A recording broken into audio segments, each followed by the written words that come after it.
Hello everybody. This is going to be, we obviously can't cover everything that 3.1 has in this meeting. So I'm going to be just covering some of the, I think, most important things that you should be aware of. And I've also made a lot of training videos, and I'll be continuing to make videos. So make sure you have access to those. And those cover some more details that I won't be covering in this video, as far as setting up tests and that type of thing. So for more detailed training, look for those videos. If you have requests on any specific topic that you would like me to do a video on, kind of a software training video, just let me know, and as I have time, I'll try to do those. But we have a good library. I'm trying to keep them under 10 minutes, so there's shorter videos on specific topics. Like Anita said, this has been a pretty long project, longer than what we would have wanted, but I think we got a lot into this software. So to start out, I'm just going to go over the install media. So the install media that you can get off the Google Drive, just so you're aware of what's in here. So when you go into the install media, you have the important folders or documents. In the documents folder, most of the documents that you need for Summit, we have all in here. So any, everything from operators manuals to spec sheets, etc., should be found in this documents folder in the install media for 3.1. Brochures are in here. If you're upgrading, you'll have all of your upgrade instructions in here, and in there you'll also find the release notes, which I encourage all of you to please read through. I definitely won't be able to cover all of it here, but I'll go over some of the highlights. Also, of course, when you go into the software, you have your installer.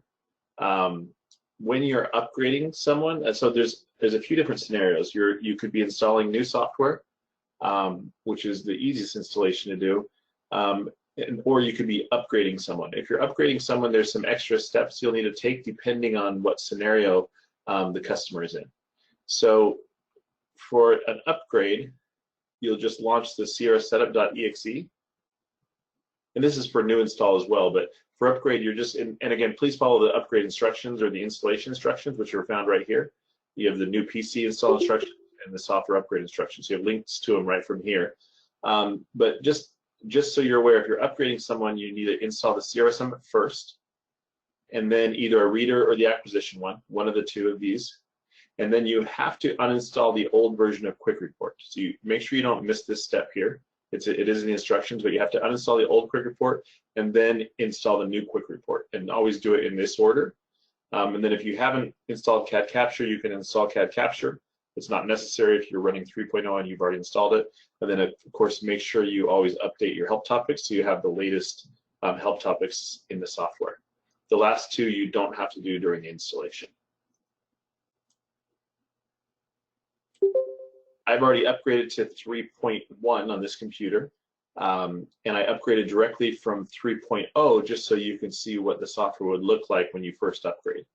So there's really three scenarios when you're upgrading someone. There's a person that's upgrading, but they're going to continue to use the exact same workflow that they had before.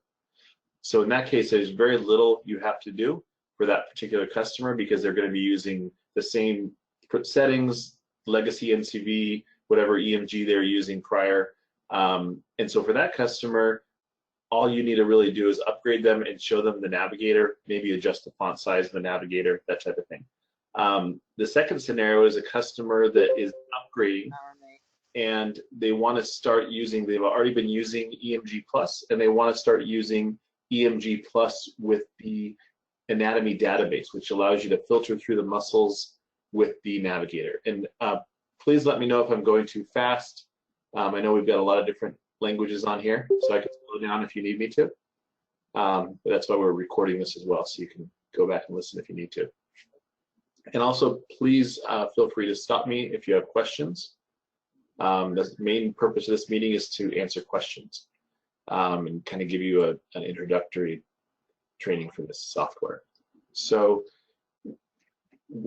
back to upgrading. If you're upgrading someone and they want to use the exact same settings they've been using, but they want to be able to filter the muscles in the navigator, there's a couple steps you have to do to enable the anatomy database so that they can use the graphical filter in the muscles tab in the navigator, and I'll show you that.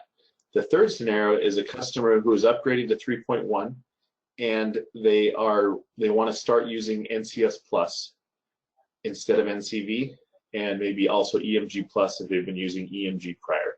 For that customer, you really have to plan on a whole new in-service because you're going to be training them on the new software. You're probably going to be setting up test setups for them, maybe setting up new reference values in NCS Plus. So it's a pretty comprehensive upgrade.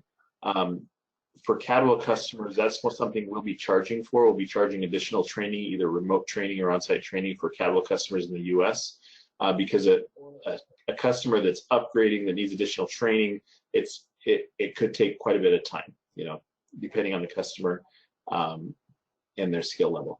So just be aware of those three scenarios, how much time you need to devote. So you have the scenario where they're going to use their exact same settings. That is a pretty easy upgrade. It shouldn't take you longer than 10 minutes to do the upgrade and set up a couple things for them. If they want to start using the anatomy database in some of the protocols, that's going to take a little bit more time. Give yourself probably, an hour, 30 minutes to an hour for the upgrade. And if they're going to be using NCS Plus, and they've used NCV in the past, then plan on some real substantial training on the new software and also setup. So I'm going to start with just the home screen here. So in the home screen in 3.1, it looks very similar. We haven't changed a whole lot. We've done a little bit here, but just be aware you can always go to view and see your studies either at a study list or a patient list. In the patient list, one thing that we've changed is when you pick a patient, you'll see all the studies that were done on that patient. So even if you're in a tab that says like last 30 days or today's patients, for example, that's just for the patients. The studies, it'll show all the studies that you've done on that particular patient. If we go back to the study list, this is our traditional view that we've had for a long time. We haven't changed a lot here.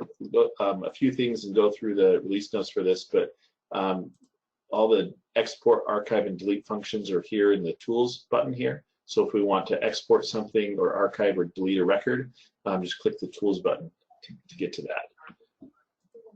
You can filter by the patient name here, and you can filter by a specific custom field, and then type in a word, and it'll search custom fields for that word. So not a whole lot that's new here, but we're going to go to new study here just to get into the system itself. Here, notice one thing new in the patient information is you can change the font size. And most things you can now right-click on to change the font size. Except for tab data, that font size needs to be changed in system setup. So we're going to go to new study. And after you upgrade, the first thing you'll see is the navigator. This is really the main thing that's new for a customer that is using their same settings and upgrading to 3.1. So the navigator is going to show up. It's going to show up in a very simple format, so it shouldn't be too hard for someone that just upgraded to understand how it works. It'll just show with the Studies tab and an All Tests tab. So the Studies tab, you'll see all the studies that are set up. When you click a study, you'll see what's in the study. You can double-click on the study or double-click on a specific test in the study to start in that test. All Tests gives you a list of all the tests that are in the system. You can click on any of these tests, for example, Blink, and you'll see the Blink tests. SCPs, you'll see the SCP tests, and then you can pick the test you want. You can also edit your studies right from here when you're in the Studies tab. Now, the navigator for a new install, possibly all you may need to do is come into the Cadwell and change the font size to something that works for them. Because if they're using just legacy NCV and legacy EMG, then they really probably won't need any more than these two tabs. There are additional tabs in here. So if we go to the Cadwell, there's a tab for muscles. And for this, we need to make sure that they're using the anatomy database in EMG and EMG Plus. There's a tab for nerves. This requires that they use NCS Plus. There's a tab for ultrasound. This requires that they purchase ultrasound.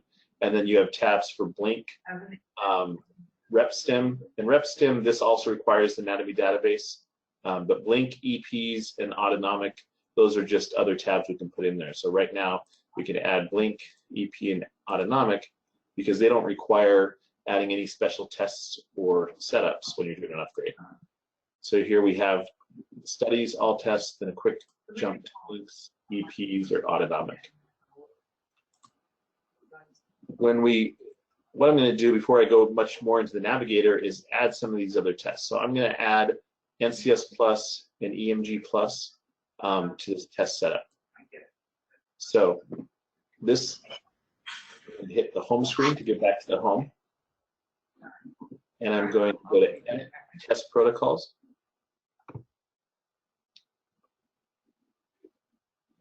And I'm going to right click and insert test and add NCS Plus.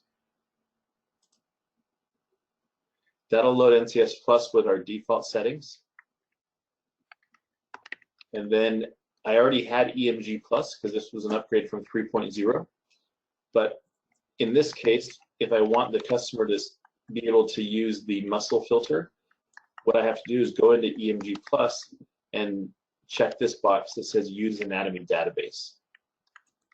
What that does is it hides their text list of muscles, and it gives you a shortcut to get into the anatomy editor where you can see all the muscles that are in that database. Now there's a caveat with this. If this is an upgrade and somebody's already using EMG Plus and you want to check this box, when you check this box, you need to go into any studies that they may have and redo the study list because the muscles in the studies are pulling from these muscles here. And when you check that box, those muscles are no longer available.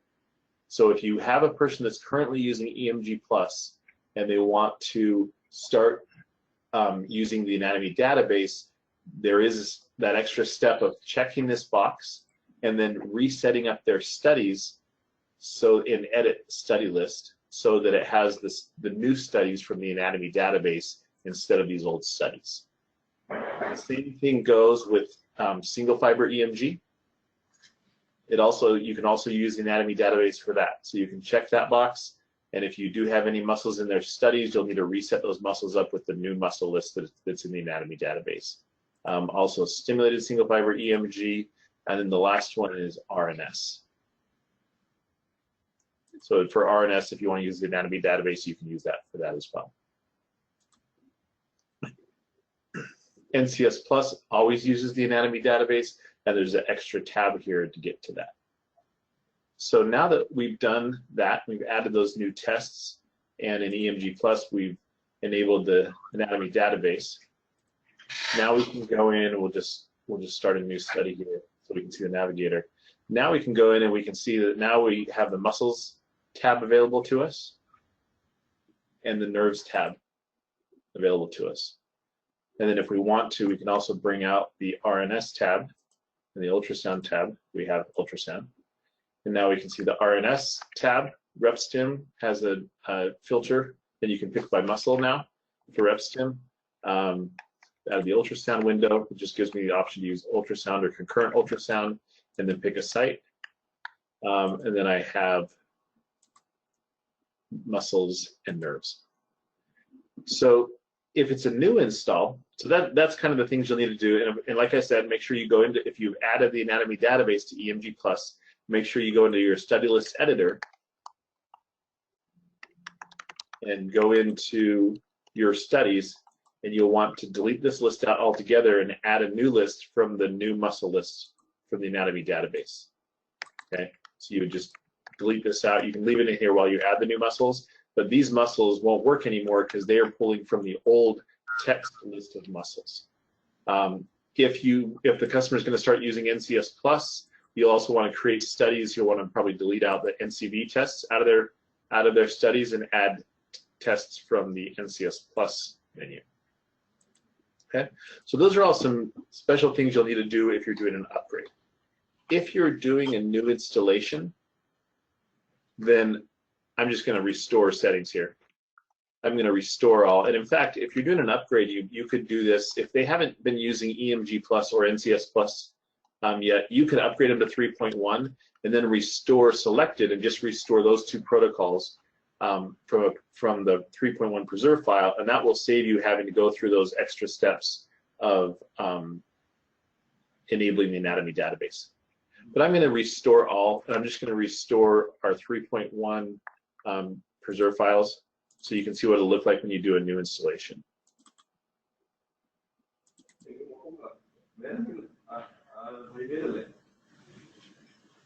So this is for a new installation when we go to new study. It'll already come ready to go with NCS Plus tests and EMG Plus tests set up in the studies.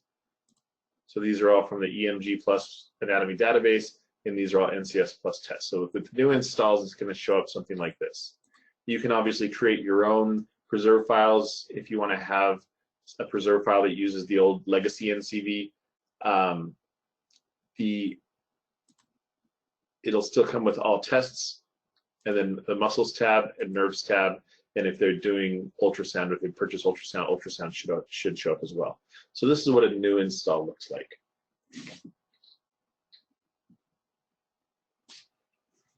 A few things to know when you're in the navigator. You can, when you're in the muscles list, when you click a body part here, it's going to filter our muscle list. So if you click anywhere in the white, here's the full list of muscles for EMG Plus.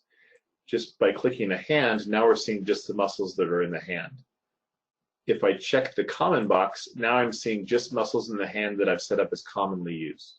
Okay, so to set this up, all you have to do when you're in this window is right-click on the region, and it gives you this window. In this window, I can decide which muscles are set up as common, and also if there's muscles that the physician or the hospital never uses, you can set those up as hidden. So if you check the box as hidden, that means that those muscles are never going to show up in the navigator. If you check the box as common, those muscles will show up when we have this common box checked. Also, the nice thing about common is if you double click on a region on the body, it will automatically add any muscles that are set up as common into the study window. And I'll just show you what I mean by that. So if I come in and I want to start right with EMG and I want to start in the foot, I can just double click on the foot, and it added all the muscles that I had set up as commonly used in the foot right into my study window. I can go back to the navigator. The navigator is always F7 in 3.1. In all test protocols, F7 brings you to the navigator, and that takes me to the navigator where I can select additional muscles from different regions. So that's how the navigator works in EMG Plus. You do have different filter options you can use. So you can do no filter, which just gets rid of that altogether. You can do a text filter, so now you can just click head. Same thing, but instead of graphics, it's text. You can look at innervation. So if you want to see a muscle, you want to find all the muscles that are innervated with a specific nerve, you just select the nerve here, and you'll see all the ulnar innervated muscles. Or you can look at roots and see all the T1 or T2 innervated muscles. And then you have your graphics. So there's different ways to filter through the muscle list, and those are selected down here. In the nerves tab, you have a couple ways to filter the nerve list. So this on the far right is your list of nerves. These are all your nerve tests that we have set up. If we want to filter those, we can either filter by anatomical region or by nerve. So if I click the right hand here, this is front facing, this is rear facing. If I click the right hand, I'll see just the tests that are available to tests that are in the, or nerve tests that are in the right hand. Say left foot, same thing, just tests that are available in the left foot. This does two things for you. It filters your list down, but it also automatically selects the side for you, so you don't have to make that side selection. You can also filter by nerve. You can do both, but if you just want to hit median nerve here, now you're seeing just the tests that have a median nerve site in them. You can do both, of course. So if you click out to the right here, it unfilters that. If I want to look at the right hand and then the median nerve, now I'm filtering this list even more by just ones that are in the right hand of the median nerve. So that's how the filters work. So that's all these really are. These first two windows are in filters.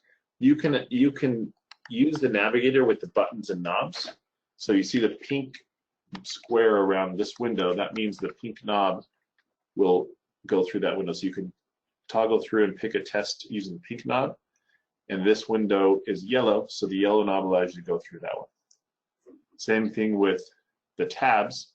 We can use the blue knob, since it's blue box here, to go from tab to tab. So if you have a customer that likes to use the buttons and knobs, the navigator is set up so you can either use the mouse or the buttons and knobs. However, for the graphical filters, you do need to use the mouse for that.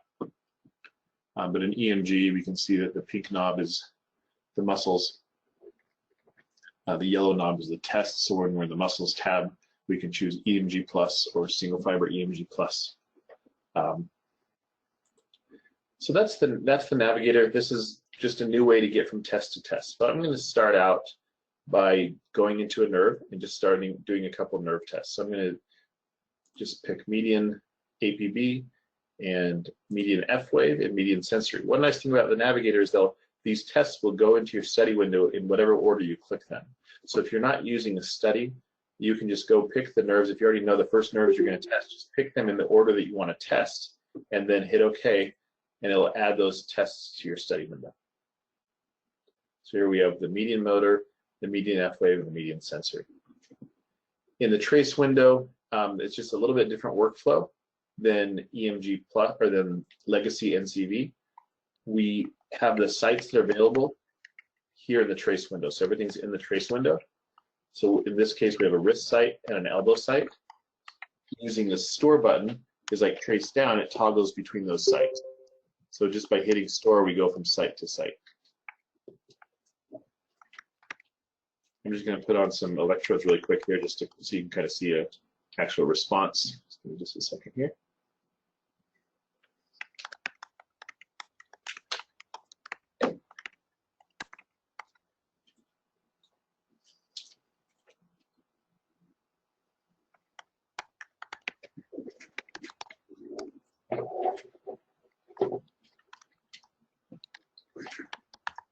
So using the stimulator, I can just increase the stimulus and then get a response. We're showing trace history as you go, so you can actually, this is called glowing, so you can see the response increase, and then that trace history disappears in the background. We're also using hold Mmax. So F1 is hold Mmax. That's keeping our best response instead of our last response. So if I slid off or moved the stimulator and got a not as good a response, it's just going to ignore that smaller response and keep the bigger response rather than keeping the last response. If we want it to keep the last response, all we have to do is push F1 and that toggles hold Mmax, and now when we stimulate, it'll keep the last response instead of the best response. Okay, so that's hold Mmax and glowing. Across the bottom, the F keys are the most commonly used functions for nerve conduction, and then the knobs are pretty similar to what they were in legacy NCV as far as simulating, changing the intensity, moving markers, and then changing your gain and your sweep. And of course, you toggle the knob to push it down to toggle between the two functions. But the F keys we have, let me just do another site. So I'm going to store to go to the next site, and that just takes me to the elbow and adds an elbow site here for me. This elbow simulation. So now we have two sites here. F2 is raster and overlay. So pushing F2 will overlay those. And then if we push F2 a second time, it actually overlays the XY axis. So you can actually compare morphology and amplitude of those two responses. And then pushing it again separates them. So if you want to quickly look at the compare amplitude or morphology, just push F2 two times, and then the third time brings it back. F3 is no response, so if I didn't think this was an actual response, F3 just turns off the cursors for that site that I'm on and marks it as no response. It's also an easy way to redo the cursors, because as soon as I turn off the cursors, all I have to do is click with my mouse and it drops the cursor wherever I put it. And it always puts the cursors in the order that they should be. So it's always going to place the onset cursor first, and then the peak cursor, and so on. Remember, we're only showing cursors for data that we're looking at in the results table. So if I wanted to see if I had duration set up in the results table, then I would see a third cursor for duration, or positive amplitude, or peak-to-peak amplitude. I would see another cursor down here for peak-to-peak amplitude. The distance field is here. You can still enter distance with the stimulator using the one button, or you can always just type with your button. You'll notice the distance field always has focus. So just by using a number key on the keyboard and then always hitting enter, we can enter the distance. We have a sweep here, so if we want to look out further on the sweep, we can see further out in the sweep. F4 is history. So if we want to see the history of a response, we just click F4. And now here, and I have it set to just show one at a time, here is the history of the different stimulations I made on that particular site. Hovering over it allows me to select white, and then clicking it selects that as the selected trace for that site. I want to pick this last one, I just click that, that's the one it selects. If I look, each site has some functions, and then the trace window has some functions. So the functions up here affect the entire trace window. These buttons are just for this one site. So in this case, I've set up to just show one trace history at a time. That's what that means. If I go to the cogwheel, I can change that and I can say show 5 at a time, or I can show all traces. So this is showing me all the traces when I hit trace history, and then when I turn it off, it just shows me the one. So this can all be set up in your test setup. You can decide what you like for the default settings, or you can change it on the fly here. The T allows us to do a new trial. So for example, let's just say that we didn't like this wrist and we wanted to do another wrist, but we wanted to keep the original for comparison. So I'm going to go back to wrist and I'm going to hit +T, and that gives me a blank place to stimulate another wrist response. Okay. Now I'm just going to move the electrode a little bit so we can get a little bit different looking response. Okay. So now we look here and we have a T2 that appeared. That means we've done more than one trial, and it shows how many we've done. So we've done 2 trials. So if I click that button, I can now see the first trial and the second trial and compare them and decide which one I like best. So if I like T1 better, then I hit T1. When we move on to the next test, the software is always saving our trials as well as our trace history. So we can always go back after the fact and look at all of our trials as well as looking at our trace history. Each trial will have its own set of trace history. So whether I'm in trial 1 or trial 2, if I hit trace history, it'll show me all the different stimulations I've done for that trial. Going to the top of the screen here, we have a few buttons. These first 2 are to fix mistakes. So this one, if you hover over it, and first thing I'm going to do is change font size so we can see this a little bit better. So I'm going to go to the cogwheel, and I'm going to change the font size to a large. There you go. This first button is to fix the mistake. You stimulated something out of order. So for example, let's just do that. So let's just say I actually stimulated the wrist or the elbow first, and then I stimulated the wrist. Okay, so they're labeled wrong because I stimulated them out of order. All I have to do is click this button and it sorts them into the right order. So now it sorted them by latency, so now the wrist is in the right place and the elbow is in the right place. The second button is swap size. So the swap size is if I made a mistake. So in this case, I'm actually testing my left hand, but I had it on right.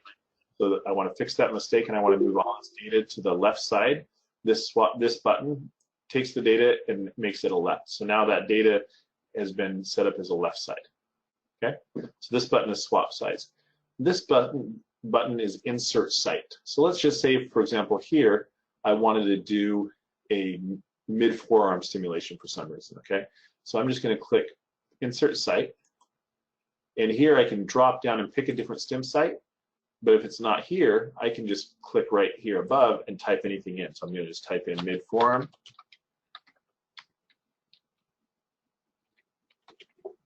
And hit OK. Oops, hold on.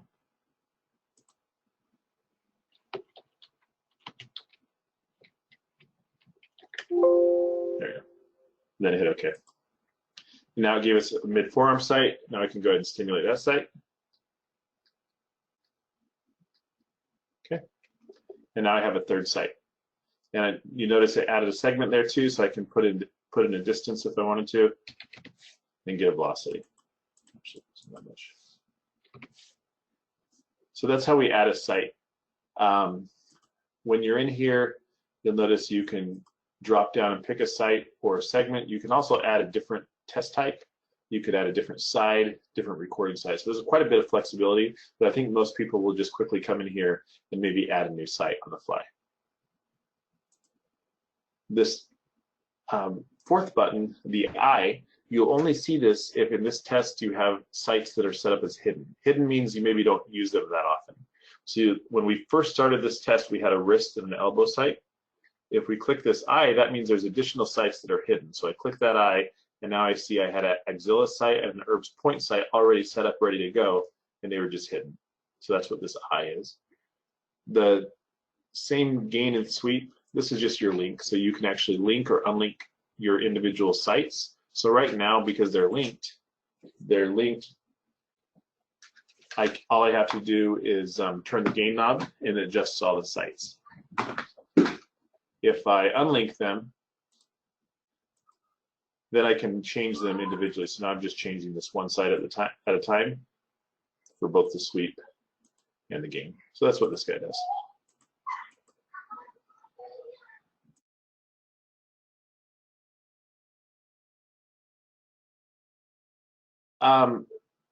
The cogwheel is going to affect the entire trace window. Just 1 second here, I'm going to unhook so I have my hands free.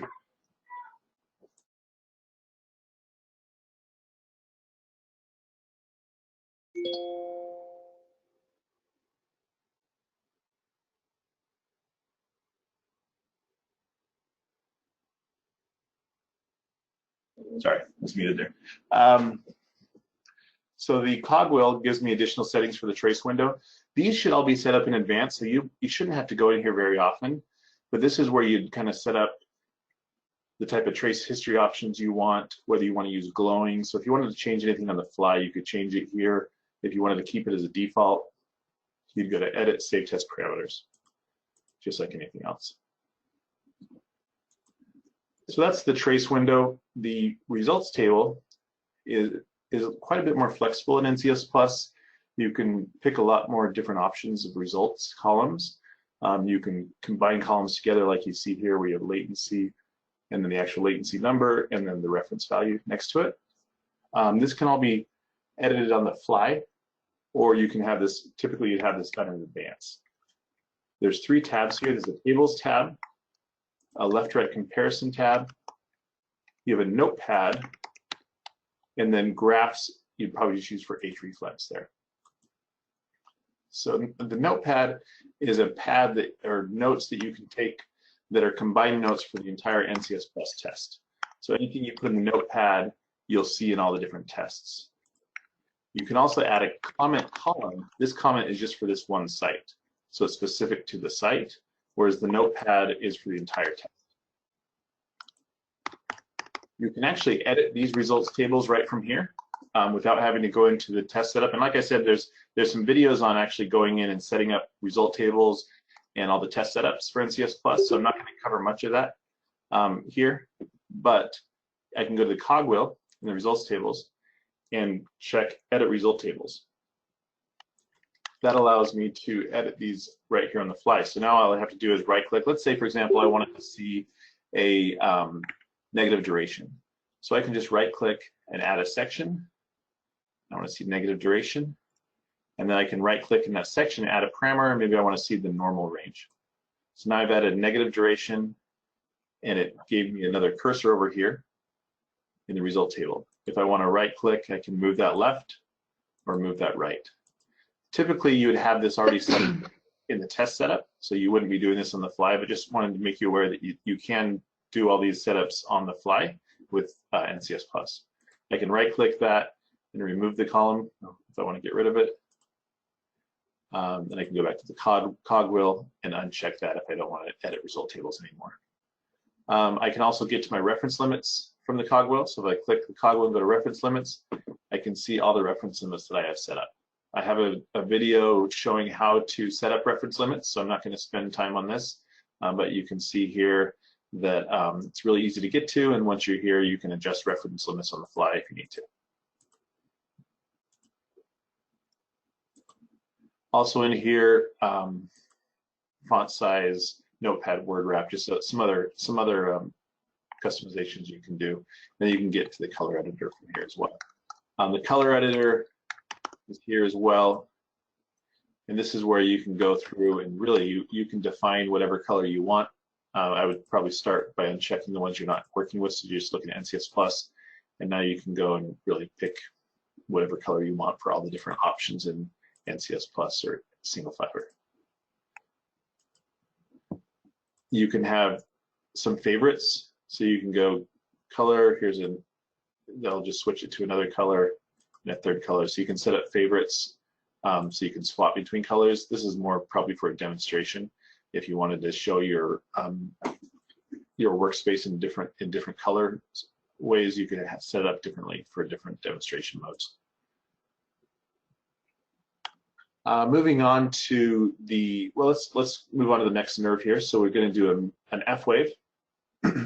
So I'm going to swap sides back so we're back to where we were. So we have a right median motor, and we're going to store, and that'll take, or we're going to go to the next nerve, sorry, either hitting next on the base unit or the number 2 button on my stimulator. And that takes me right into the F wave, and it keeps the intensity where I originally found the trace. I'm not plugged in right now, but and you're going to stimulate and get some F responses.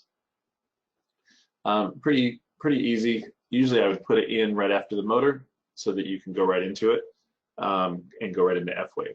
There's other ways to do F wave where you can actually add it into the same test as a median motor, and I'll show you that in a second. And then for sensory nerves, this one I'm going to plug in for.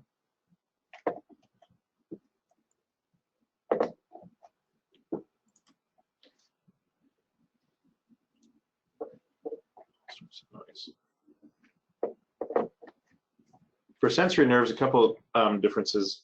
And one thing you should all be aware of is in 3.1, we've improved the baseline and the stim artifact for sensory responses for both legacy nerve conduction and NCS Plus. So customers that upgrade to 3.1 should see an improvement in their sensory responses. So that's one reason to upgrade right there, probably a really big reason to upgrade, because there is a pretty big improvement in the stim artifact and how it affects the baseline. But with NCS Plus, with sensory, there's a couple of features. We're not using hold M max. We're using sensory response here. We have an improved function. That's F1. So already we're really trying to make sure that the stim artifact recovers quickly, so it doesn't affect your response. And then in addition to that, if you do have kind of a bad baseline, I'm trying to replicate a bad baseline, but this, for example, if you have a slanted baseline, whether it's because of stim artifact or 60 cycle, you can use the improve function, which is F1, and that just flattens your baseline out and should give you a little bit more accurate measurements. All we're doing there is subtracting out any slow wave noise that it's in the baseline to give you a little bit more accurate response. Other than that, sensory is very similar. You have raster overlay, no response, trace history, etc. In the sensory responses, I have history set up for my stim 3 button. So the way that works is I've stimmed a few times, then I hit F3 or the 3 button on my stimulator, and now I can just scroll through using the stimtroller's wheel and pick the response I like the best, and then store that, and that's the response it'll show. Again, F3 brings that up, and I can quickly scroll through it. I actually really like this way because the screen's not nearly as messy, and I think it's easier to go through and look at all your sensory traces rather than seeing them all on the screen. But if you wanted to, you could set up the trace history to show all, but I just have it set up as 1+.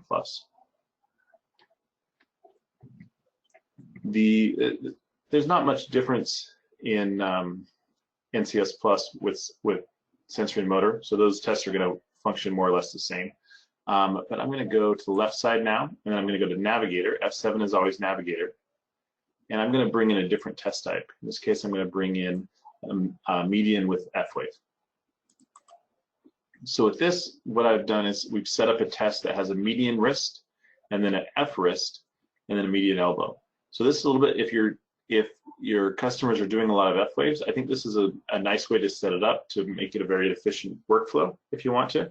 So in this, what I would do is I would just do a median wrist response. And then when I hit store, it takes me right into the F. If I don't want to do the F wave, I just hit store again and it skips it and takes me right to the elbow. But if I'm doing the F wave, now I'm already set up to go, so I can see me at the F wave. Then I can store, and it takes me back up to the top where I can do my elbow. So I think this is a pretty efficient way to see the F wave, put my distance, and now I can see latencies, amplitude, and F wave all on one screen and all in one result table.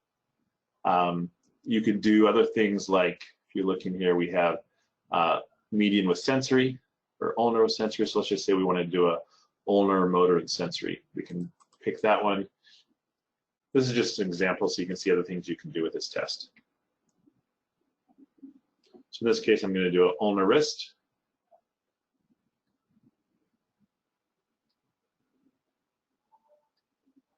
And then below elbow, above elbow, and then last sensory. So then I just move my electrode and this in the sensory.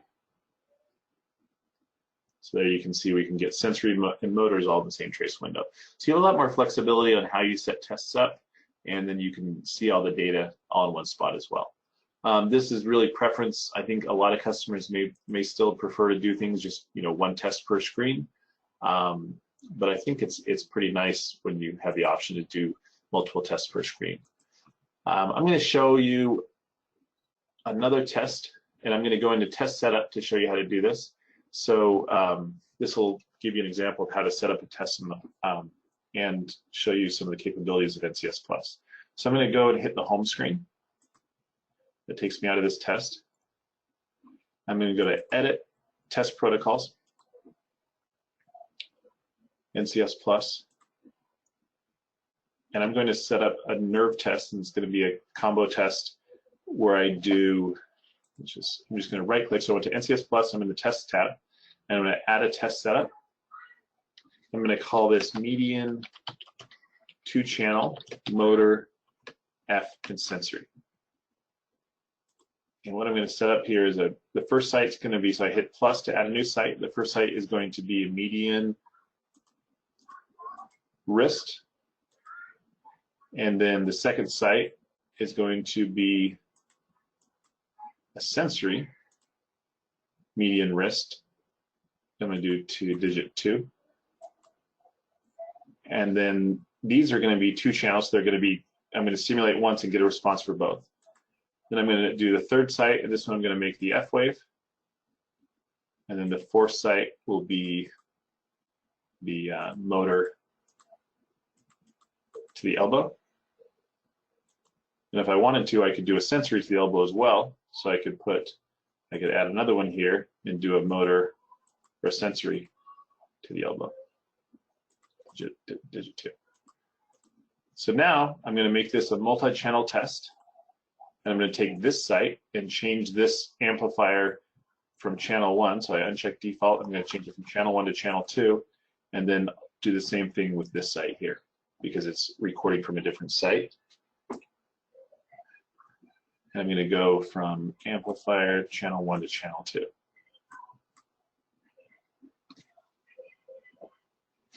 And then now I should be ready to go. So I'm going to hit OK. Then I'll go into the new study, and we'll try that out. So we'll go to my nerves tab, and there it is right there. The colored icon means it's more than one test type in the test. So you'll notice motors are yellow, sensories are pink, and F waves are green. So here, go in and do that. And now I'm going to just give me 1 second here.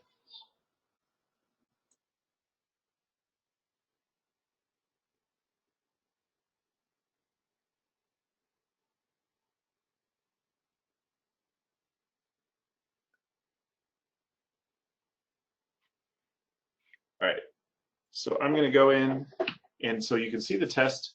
It looks a little bit strange because we have a wrist motor and a wrist sensory, and then a wrist F wave. But it's actually kind of nice way to demo the system and really how you can be very efficient. So I'll just get these. So I have 2 channels set up just to explain what I've done here. I have 1 channel set up to the APB, and the second channel set up to my second digit. So now when I stimulate, I'm going to get both a motor and sensory response from the same stim point. Adjust my location right. And then store, and that takes me right to the F wave. And then store again, takes me to the elbow. So there I have an elbow response. So now, in that quick a time, I've acquired motor, sensory, and F waves for the median nerve. And just because I recorded it like this, I can still show it. If I go to the navigator and I bring in the median motor, median F wave, and median sensory, I can still show those on individual test screens. So it doesn't matter how you acquire it, you can still display it in whatever test setup you have set up. That's called site sharing. So when we stimulate a site in one test, it shows that site in any other tests that use that same site. So you can really do a lot of fun things with NCS Plus, but mainly the biggest feedback we've gotten is it seems to be pretty simple and intuitive for people to use. And actually, I think it's easier for a new user to Cadwell. I think it's actually easier to learn NCS Plus than it is our legacy NCV software. It's a little bit more straightforward. I think there's a few less clicks for doing things like trace history, and it's a little bit more intuitive as far as how to overwrite a trace or delete a trace, etc. And by the way, just so you know, when you do hit delete on the base unit, it'll delete the trace, and then pushing it again will always bring it back. You can also delete traces just by hovering over and right-clicking. You can delete that single trace or the trial or all traces, etc. So that's NCS Plus. There's a little bit more to it, but that's kind of the basics to get through where you can at least demonstrate it. And typically, I try not to spend too much time on the settings when I'm doing a demonstration. I just try to show the workflow and just try to show it as smooth as possible. NCS Plus does work with the sentence generator still. So if you go to tab data, you'll see you can still use the sentence generator. Tab data, we've adjusted how this works actually, so you can see the results and the traces.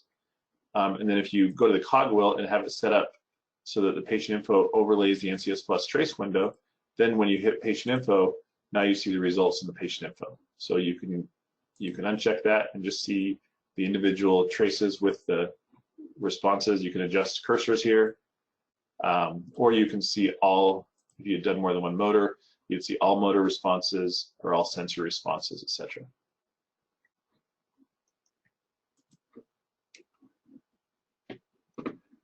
The navigator brings me back, and this is where if I want to do EMG, I can just go right in my muscle tab and then pick the muscle that I want to start with.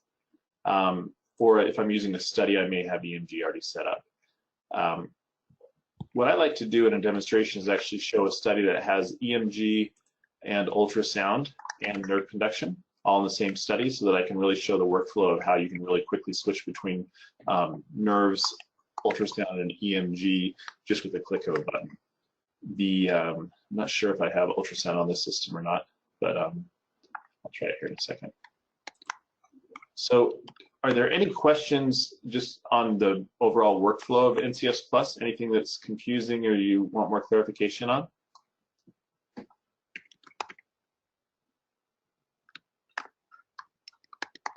It's excellent. Really nice. Great job. All right, we'll keep going forward then. Thank you. So we're going to go from the nerve conduction straight to navigator to the muscles tab, and I'm just going to double click on the hand because I know that already has my common muscles that I'm going to test set up in it. Oh, I just got a question from Agnes. That's a good question, so I'm going to read it. So she said, if you have a combined study, sensory, motor, and F-wave, and then you use site sharing, how does it appear on the report? So it's going to show up as individual tests, but what you want to do on the results is you want to make sure that when you're in tab data, sorry. So what you want to do is go into this Cadwell and check this box, enable NCS Plus display by nerve. And that way in tab data, it separates out the traces individually into their own trace, print out in their own trace window. Because otherwise it's not very helpful to have, the display of all the traces together in one window, motor, F, and sensory. So by changing this Cadwell to enable NCS Plus display by nerve, then in your reports, you should just see an individual printout per like motor, median sensory, median F-wave like you're used to. It doesn't affect the tables at all, so the tables will show up the same whether you did the mixed test or whether you did a individual tests. So yeah, doing the mixed test shouldn't affect your reports very much at all, as long as you do that. Make sure in that Cadwell and tab data you display by nerve. Then it'll display it just these traces and then the same result tables that you use anyway. And again, from my experience, I show the mixed tests and demonstrations, but when I'm training a new user, they typically want to do things as similar to what they've been doing in the past as possible. So, not a lot of people are going to jump in and start using mixed tests right away. So I use it more in demonstrations than I've actually used in practice, because typically people want to do things exactly how they've done in the past. But it's a neat thing to show, I think. So I'm going to go into the Navigator, muscles, and just so you're aware, when I go to the Cadwell here, I can go into the muscles tab, for example. So each tab has its own Cadwell. So I can go to the muscles tab Cadwell, and here I can decide maybe I want to see only show common muscles. So if I check that box, then it's always going to keep this checked by default. So when I click the hand, it's only going to show my common muscles. And then if I want to see more than my common muscles, I would uncheck that box. So each tab has its own Cadwell as well. So when you go into the main Navigator Cadwell, you'll see each tab here, and it has its own Cadwell. The Studies tab, for example, a little bit different options. On this one, you can set up what the F keys do. So when you first open a test, you can have the F keys launch a specific study, or like we have it here, you can have the F keys take you from one tab to the other tab. So you can pick what your function keys do when you're in the Navigator, when you're in a specific tab. The only other things in the Navigator that you may want to do is obviously the font size, and then whether you want the window to be a tabbed window or floating. Tabbed window just means it hides in the sidebar here. Yeah. I've got something wrong with my screen now, so it's not going to show up. Or floating is going to keep it open. I'm not sure why that didn't work. This box makes it so the next key on the base unit actually opens the Navigator. Instead of the F7 key always opens it, but for a customer that's used to having a next key bring up the next test, that they could do that. So I'm going to go into EMG and just show you a few things here. And actually, before I do that, let's pause for a second and go through the release notes. I'm not going to read through all these, they're pretty long, but I just want to go through a couple things that we've added so I don't forget them. So in NCS Plus, probably the highlights of this release for 3.1 is obviously NCS Plus, the new nerve conduction protocol, the Navigator, which we've shown, real-time review, so you can now set it up to see studies that are being tested. So you can sit at a review station and see, if you're using CADLink, you can see all the other rooms and the studies that are being tested in those rooms. So real-time review works for nerve conduction, evoke potentials. EMG, they can see EMG as long as they're storing the buffer. So any buffer that's stored, somebody at the review station can see that buffer live or as it's being stored. So this scenario is for maybe a teaching hospital or where maybe physicians do the EMG and technicians do the nerve conduction, or two different people do the test. So before entering the patient room, you could go to a reader station and open a test that's already open in the acquisition room, or the patient room, look at the test, look at all the results, and then go in and do the EMG. Or if you want to just review, or if it's a teaching hospital and the attending physicians want to keep track of the residents and the fellows, it's a good way for them to just monitor the nerve conduction studies and EMG. There's a few additions to CADlink data management. We have added the MS SQL support, so you can do SQL servers using CADlink. There's improved security, and there's some other improved enterprise features like shared servers and such. But I'm not going to cover much of HL7. We should probably set up another training session with the CADlink team if there's questions on CADlink and HL7. But I'm going to stick more to the sum adaptation at this point. And then we've actually we've really added a lot of just small enhancements to all the protocols: EMG plus, single fiber, Blink, RepStim, Evo potentials. So when you have time, read through this and make sure you're aware of all the new things we've added to all the different tests. I want to just jump into EMG plus, make sure I don't miss anything here.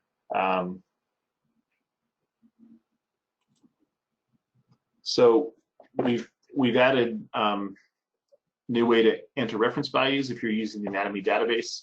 So you can enter EMG reference values by age, etc. We've changed some minor things as far as excluding and including traces. The big thing that we've done is we've reduced the size of the files. So if you're storing EMG buffers, they're going to be more than 10 times smaller than they used to be in 3.0. So file sizes should be a lot smaller when you upgrade to 3.1. You can now see the status of the amplifier on the trace window. You can close EMG plus windows just with the red X and right click to add additional windows. And then we've changed the scoring, and I'll show you that as well right now. So when you're in EMG plus, let's pick muscle here. The F keys have changed slightly because now F7 is your navigator, and F6 brings up your scoring window. So wherever you are, you can always bring up F6. And then in addition to that, we've added this entry table. This is the data entry table. And so if what you're used to seeing is this, and you now have this button to show the entry table, and this is just another way to score. So instead of coming up here and dropping down and selecting, it's actually quite a few less clicks to just come in here and just click, click, click. And then right here, you can add muscles and add additional muscles to it. So here we can click the muscle and then score that muscle, and then click the next muscle. So this is more similar to how people scored using Viking. So a Viking user will probably prefer this to having to go up here and do a drop down for each score. So that's new in EMG plus. We've changed some colors and things, and we've actually changed, when you install new, we've changed the views a little bit to try to simplify things. So I'll just go over that briefly. So when you start EMG plus, it's always going to start in spontaneous mode if you want it to. That's a setting you can change in the cogwheel to tell it which mode to default to. And then you have 2 views in each mode. So we have 4 modes, and we've changed it so that it used to be an F key for the view for some reason, but we have a view button on the base unit. So the view button on the base unit changes from view 1 to view 2. So for spontaneous mode, view 1 is just a blank or a very basic EMG screen, and view 2 brings up a trigger and trigger windows to see what's triggering. The trigger, we changed the trigger line to yellow just to match the knob. So the yellow knob adjusts the yellow trigger line. So it starts in auto mode, and as soon as you turn the yellow knob, it's gonna give you control of where that trigger line sits. So that's view 1 and view 2. In volitional, F2, this mode is more for looking at motor units and some recruitment. So in this mode, we haven't changed much in view 1. You still have the auto trigger running, and you can see the some live results of anything that's triggering there.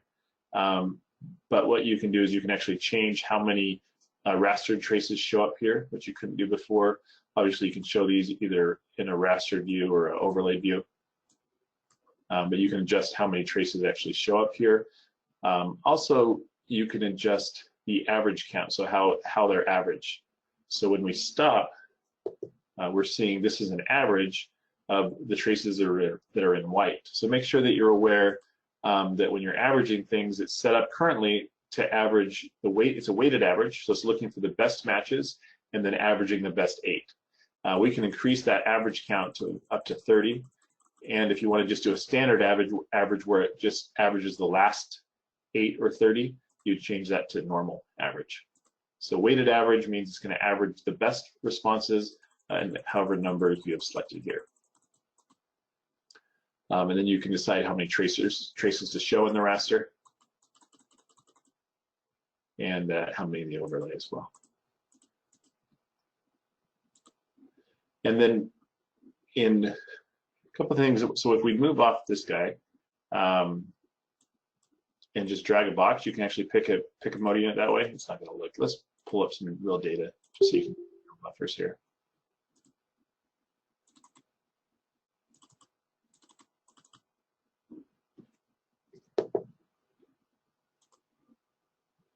So here we have some real data playing.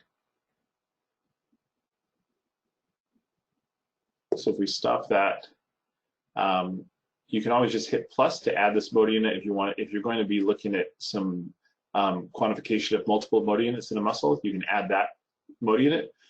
Or we can just move the trigger off and just click the mode unit and add plus to add it.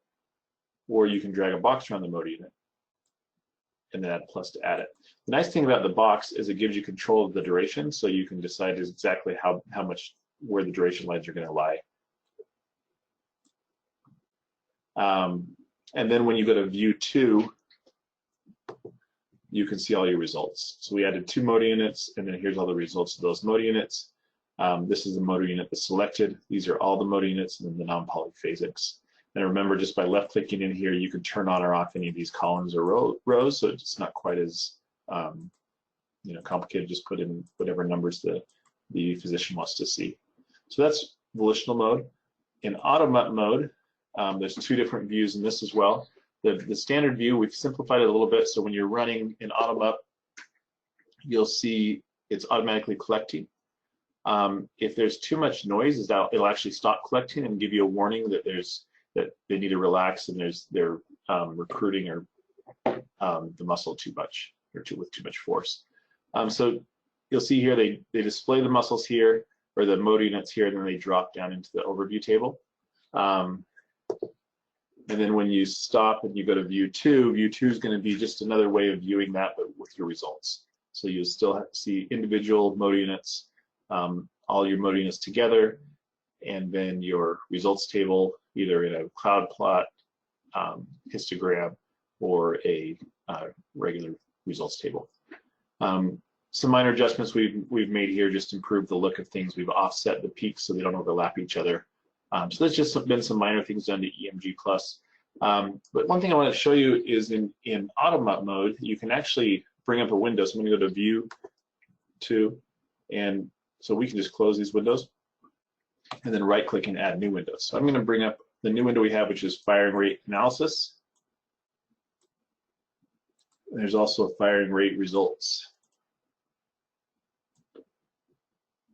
So this allows the user to see some live recruitment ratio information. So what we're doing here is when you're running, you'll see the motor units that are firing, and then we're doing a recruitment ratio calculation. So this white line is the recruitment ratio. So here we have 1 motor unit firing, and then the second motor unit's going to come in, which drops down the firing rate, and we start calculating the recruitment ratio. So when we stop that, what this is the white line is the recruitment ratio, the blue line is a reference value, and so we can see whether the recruitment ratio is within normal range, and we can also record results for that. So we kind of have a live recruitment ratio analysis or firing rate analysis. We're doing in a future software release 3.2, we're going to be improving our EMG analysis and hopefully make sure we're collecting all the MUPs and not missing MUPs and stuff like that. So this will improve a little bit as time goes.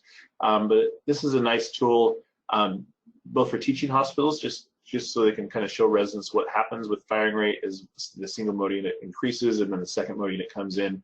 and also for some quantitative data to see whether your recruitment ratio in a muscle is normal. And this can analyze up to like 4 or 5 muscles. So if we're doing a different buffer, let's do one of this. Let's get in here.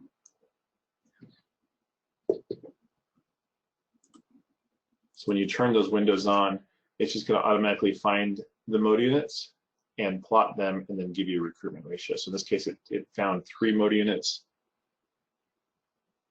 and it's just doing the math for you and then gives you the recruitment ratio. So the white line is your recruitment ratio.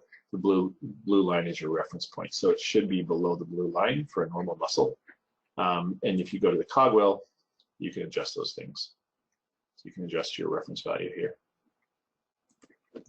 So that's something new in EMG Plus. I think that's the main thing. Some minor things you can now change when you're in. We've made these purple because you move them with the purple knob, so you adjust those. Oh, actually, if you want to, that's a different setting. So you can actually adjust what the different knobs do. So there's 2 knob settings for EMG Plus in System Setup. You can do alternate EMG knob setup and look in the release notes so you can see what that is, but it adjusts the way the knobs work in EMG Plus to be more similar to, I think, what Viking users are used to, and also to just give you a little bit different workflow. So if you have that different knob setup, you actually can run stop with the yellow knob. So pushing the yellow knob will run and stop the EMG. You can adjust the cursor with the purple knob, etc. You can also, something we couldn't do before is you can adjust the duration markers right here in this window as well. Just gives you another way to adjust duration markers. I think that's the main changes that we've made in EMG Plus, the scoring window, and some of these new windows that you have options to get to. And I'll go into RepStim. Those are probably done most often. So in RepStim, remember, we can actually have a tab for that. So if you have a customer that does RepStims quite often, you can have a tab open for that. So you can go to RepStim and then just pick the muscle that you want to test. So in RepStim, we've done quite a few changes and improvements here. One is, you'll notice this is an option. You can just set it up to just show 1 train at a time. So let's go back to that. So I don't know if I have this turned on yet.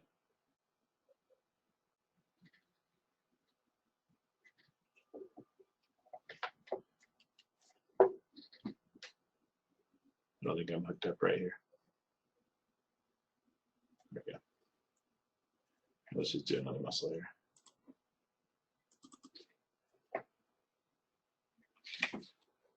So we're only displaying one trace here. And then when you switch to train, to a train, and then when you go to the next train, it does it on a whole new screen. So this is an option in the test setup, whether you want to show them how it used to be, which was a list of all your different trains.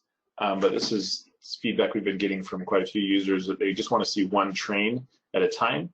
And that way you can increase the gain quite a bit bigger, a little bit easier to adjust the cursors this way.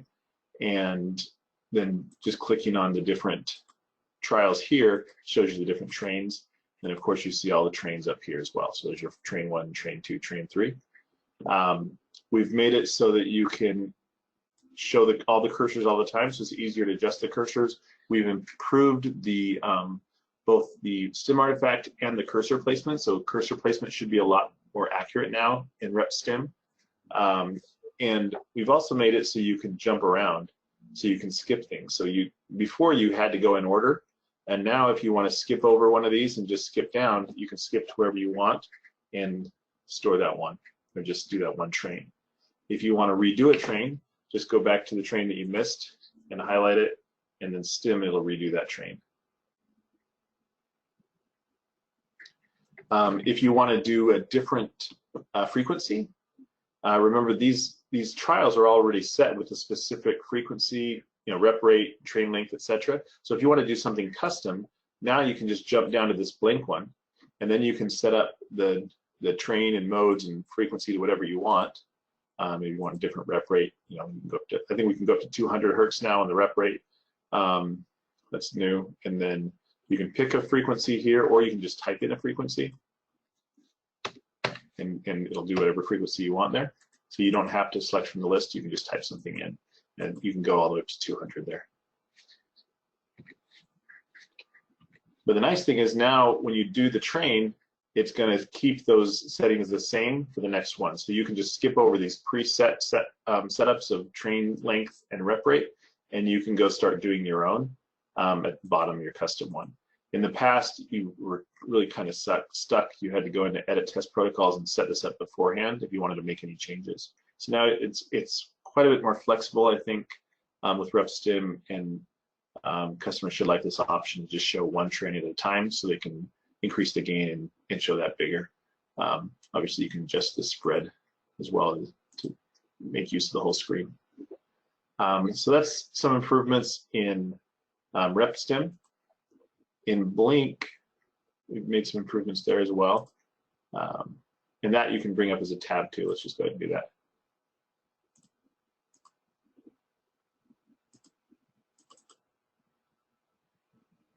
So in Blink, I'm not going to set this up, but we'll just, when you stim and store, you can store multiple trials, obviously. And then when you turn cursors on, we've set it up so it's these little bit longer cursors, but you can grab anywhere on the cursor to move it, so it should be easier to adjust cursors. And then we've also made it so F4 toggles between the IPSI gain and the contra gain. So you just push F4 and then adjust the gain of the contralateral traces or the ipsilateral traces. So you can adjust the gain of channel 1 or channel 2 together quite a bit easier now. That should improve workflow on this test. And go to the other side, same thing. Forgot to leave the cursors here, so we go back to auto cursors, adjust those where we want them, and then go to the other side and do as many trials as you want. So a few minor things in Blink, but they were things that people have been asking for a while. So I think they'll be appreciated by some customers. Let's go back in here to all tests. In evoke potentials, there's a few improvements. And again, I'm only going through some of them, so please read the release notes, and the help manuals are updated as well, obviously. In evoke potentials, just some minor things. You can now right-click and you can remove traces from the report. So traces that you recorded, you can just right-click and take them out of the report. It just turns those gray. So just highlight, the trial, highlight the trials that you don't want to print, and select remove from report and print those out. That's the main thing. We haven't changed a lot in this. We've improved the stim artifact a little bit on EPs, and I guess that's about it on EPs. The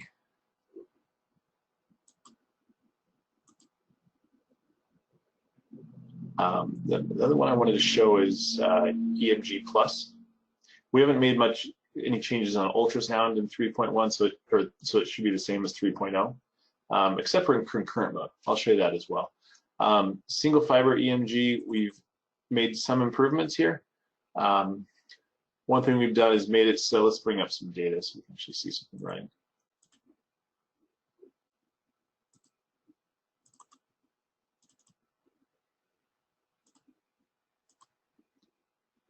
So one thing, we've made it so you can just grab this yellow trigger and adjust it on the fly so it doesn't disappear. So you can, as you're recording, we found some users really actually just like to use this big window when they're doing single fiber, and then adjust the trigger line here.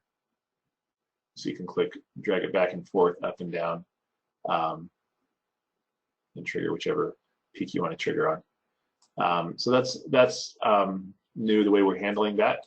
Obviously, anytime you run and stop, it starts a new run, and then the auto trigger starts functioning automatically.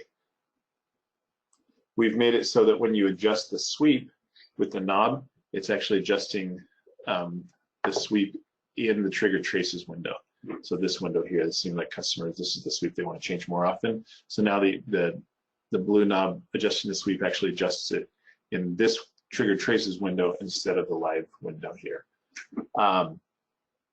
We've made it so when you when you stop, obviously you can go through and exclude traces manually. You can exclude traces with the trace box, or you can exclude traces by adjusting the window. But a couple of things people have been having problems with that I just want to review here is, let me pick a different buffer, see if I can give you an example of this happening.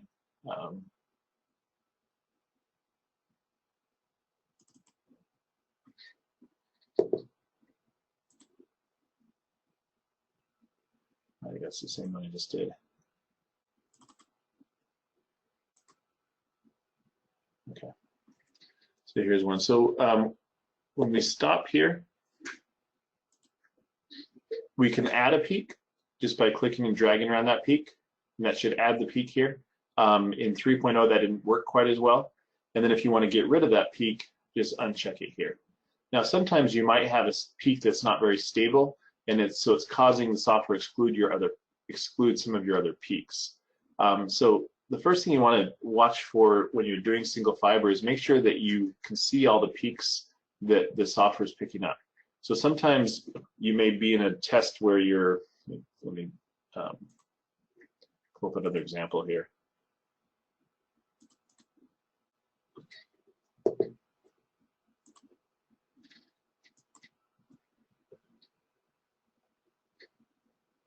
So in some cases, maybe in a situation where you're only seeing 3 of the peaks, okay? So when you stop it, you're seeing 3 peaks here, but it's recording 4 peaks. So always make sure that you can see all the peaks here in this window that it's recording, because otherwise you could have a peak that's off the screen somewhere that's not a very good peak or a real peak, and it's affecting and causing your other data to be excluded, in which case you would just uncheck that peak. So what I would do is just make sure that you change the sweep in this window so that you're seeing all of the peaks, all 4 peaks here, or 5 peaks.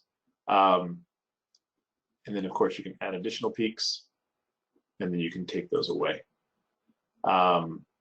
You can scroll through the bar. This is new. You can scroll through all the traces here, or of course you could just grab this pink bar here and scroll through one at a time. This trace is always the top trace here. So the one we are on here is the top trace. And if you want to exclude it, you can just click exclude here, or use the pink knob and exclude that trace or include it back in. So there's a few improvements. I think it works a little bit better. There's some more things I think we want to do here. But you should be able to select an additional peak a little bit easier now. And we've just adjusted some of the workflow parameters as far as what the different buttons and knobs do.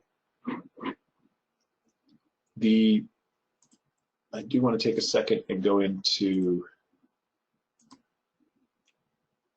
ultrasound. I'm not sure if I have it hooked up here. So concurrent ultrasound works a little bit different now. So it works a little bit better with 2 screens, or with a single screen if you want to. So 2 screens I think is still best for concurrent ultrasound. But when you go into concurrent ultrasound now, it's going to open up the ultrasound window in a floating screen on top of the software.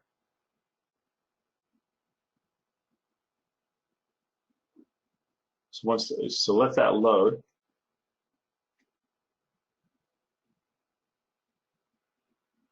And I'm not even sure. Yeah. And then now you can go into the navigator and pick any other test. Actually, I think we have a test set up for that. EMG with concurrent ultrasound. But you can pick any other test, really. You can run any test. This test is just set up to kind of leave room for the ultrasound window. So now you can have ultrasound running on the same monitor as EMG. And so you can scan ultrasound and do needle injections or whatever simultaneously without having to have a second monitor. And the base unit controls follow the window that's active. What I mean by that is, so if you look now, all the base unit controls are for EMG. And then if I click in the ultrasound window, all the base unit controls are controlling the ultrasound. So in 3.0, if you're doing concurrent mode, you had to use your mouse for the ultrasound. But now if you just, as long as you have that window focused, the base unit will control the ultrasound window still, even when you're doing concurrent mode. And this, if you have 2 monitors, then this window will just go into your second monitor maximized. But if you have 1 monitor, it'll show up like this, so you can have room and run the full software with ultrasound and any other protocol you want. So when you're in concurrent mode, the ultrasound is always going to stay open. And then when you go to the navigator, you can pick any other test and run any other tests simultaneously with ultrasound. And it's kind of nice because if you just want it sometimes, you can just minimize it and be doing your test, and then it's always right here, and you can bring it back up, scan, look for a nerve or muscle, and then continue on with your test. So there have been some improvements with concurrent ultrasound. Here. The last thing I wanted to cover briefly are reports and some things that you should be aware of when you're doing when you're running when you're upgrading to NCS Plus, and what you need to edit in your report templates. So in the report templates, I'm just going to start a new study here.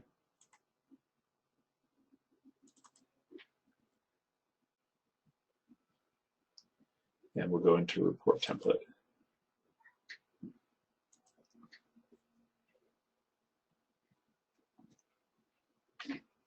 And so there's new report templates when when you're doing a new install. You'll see these new templates that are specific for EMG Plus and NCS Plus. If you're upgrading someone and they're using like the full report with census generator template, for example, I'm just going to show you. When you right-click on that, you just want to be aware of what tokens the report templates are using based on what software you're using. So if they're using NCS Plus and the tokens you're using are all tab data tables or all tab data waves, those tokens bring in any test that you do regardless of test type. So any test that shows up in tab data will be brought into this report.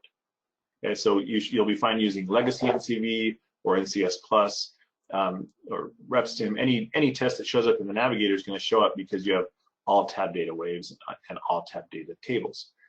If you're doing if your customer is using a report template, something like this one,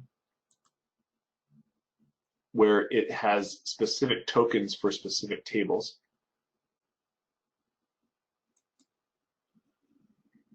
So here we see we have a NCV motor table and NCV motor waves. If you use this table and they start using NCS Plus, it's not going to bring in your tables or waveforms because it's specific to NCV. So you'd have to come in and go into Sierra Tables and find the NCS Plus table and drag that one in, and the NCS Plus waveforms and drag that in.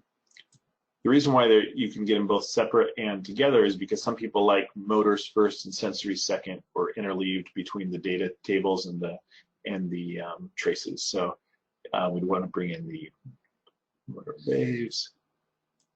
So you'd have to replace those. You could leave both of those in there. So you could leave NCS Plus and NCV in the report. It's just going to bring in whichever ones you do. Or if they're not going to use NCV anymore, you can just delete those tokens out. So with the report template, when you're upgrading to 3.1, the only time you'll probably need to change it is if they're going to be using NCS Plus. You'll want to go to the report template and make sure that they have the correct tokens in there for NCS Plus, and of course also EMG Plus if they're doing, for example, if we look at one of these just as an example, the default one's in here. I'll answer that question in a second, Agnes, just a second.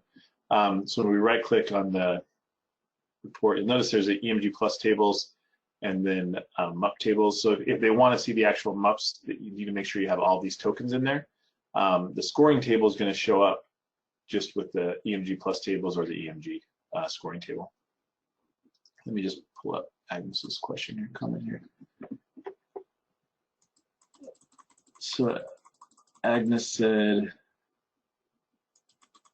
oh, I missed that one. Sorry, Reese. Hold on just a second. So Agnes said, I've had some issues that if I select all NCS Plus tables and waveforms, they don't show the sensory. So I have to add the sensory NCS Plus extra. I haven't seen that I'll play with that, and we'll see if we can replicate that, Agnes. It's good to know the fix for it though. So it sounds like she's running into a case where sensory tables aren't showing up when she puts all NCS Plus tables in waveforms. I wonder if you bring in all tab data tables and waveforms, if that works, rather than all NCS Plus tables and waveforms. But I'll play with that and see if I can replicate that. You may have found a bug there. But so for as far as reports go, that is that's the main thing to be aware of, is make sure that your reports are using the correct tokens if you're switching over to NCS Plus. I think it's much easier to start out fresh with NCS Plus. Upgrading someone from NCV to NCS Plus, like I said, does take a little bit of work as far as training them and setting up their tests and reference values, etc. So be prepared for that. And we had one more comment that I missed. Looks like Mohammed said, "Can you make me presenter?" Did you have a question still? Are you there?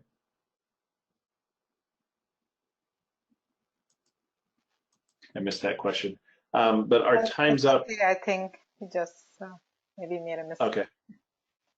So I think I have a few more minutes if you guys have questions. That's the main stuff I wanted to cover for this, just to give you guys an overview of some of the new things in 3.1. Again, make sure you go through the release notes, and of course the help topics are all updated with all this information in it as well, and the help manual. And then the videos that I've done, please let me know if there's specific topics that you'd like me to do additional videos on. Try to make them very specific so that we can keep the videos kind of short, 5 or 10 minutes long. I find people don't like really long videos, so if I keep them short, they'll be more useful to you. But are there any other questions or anything that you want to cover briefly today?